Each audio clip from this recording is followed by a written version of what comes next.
All right, boys and girls, welcome to the Texas Flycaster YouTube channel. My name is Shannon, and if you haven't been here before, this is it. You are the Texas Flycaster Nation. This is the fly bar. Every once in a while, I'm able to get this thing cleared off and ready for launch, and this is one of those times because we're headed into fall. So this is one of my fly fishing reports for Texas where I try to go over conditions, and I'm going to do really a general once over this time instead of talking about specific lake. I'm just off the water. I just got off Lake Ray Roberts, 10-11 miles away from here, and was fly fishing for carp and other, there's buffalo and there's all kinds of fish up there. But let me just tell you generally what's going on is that this is a seasonal report to let you know that seasons are changing in Texas now. And that means that the fish are changing too. They're getting into a different mode. We've had a horribly hot summer, record setter, not number one in every category, but definitely placed in a lot of different categories. So Texas got hot this year. And the water levels went down, and they're down right now. So in general, in Texas, lake levels are down. Strangely enough, north central Texas, percentage of capacity is better than the rest of Texas. We're at something like 90% on average for north central Texas, and the state of Texas on lakes is 66%. We had a storm come through 2 days ago, dropped a lot of rain, so these numbers are going to change quickly. But it's October, and October is a transitional month, and I don't mean sexually. I had to throw that in there. But anyway, for my conservative guys that watch. So what's happening now in Texas is it's cooling off. It's finally cooling off. Today I was out there at the boat ramp. It was 60 degrees when I launched. So it was still like 85 or 90 when I got off though. So it really swung today, big time.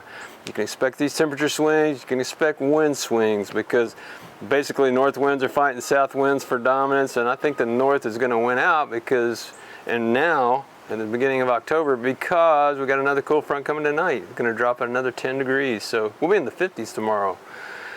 Crazy. And so some of these fronts reach the Texas Gulf Coast, some of them don't, and it all affects the fishing.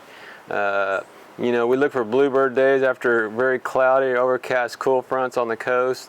The day after a cool front, or the second day after, when it really like calms down and just turns blue sky, great fly fishing on the coast, typically in general.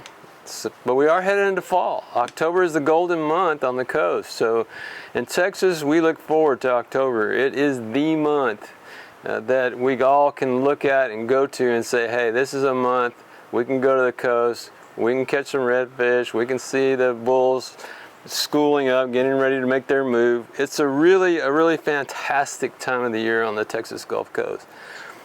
Inland, much more variable, much more difficult, you know. Lake levels, like I said, can be very different from region to region. It's kind of crazy how North Texas is held up with their lake levels, but they're still down. What happened today on Ray Roberts in October is that, you know, the lake is down and the vegetation grew up because of the clear water and the sun and the heat, and so the vegetation's right on top now. There's a lot of places you just have to get up and pole through. I have a technical poling skiff, and so pole through because you can't cut it. There's no way. It's really thick. And it's even choked off some of the coves and stuff that I use as go-to places on Lake Ray Roberts. So that's what's going on, guys. You know, the whole thing about fly fishing and right now at this time of the year is transitional. A lot of us are thinking about when it gets cold and going to Oklahoma. Like, I go to Blue River a lot in Oklahoma, and I'm trying to get a group together to go to lower Illinois.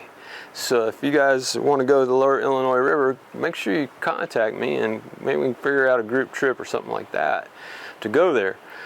Because I've never been there and I'd like to see that. And it's not too far. So anyway, that's what's going on. From south to north, you've got in the south, you've got it dry and hot still. These fronts are barely getting there right now. The real cold fronts will get there starting in November.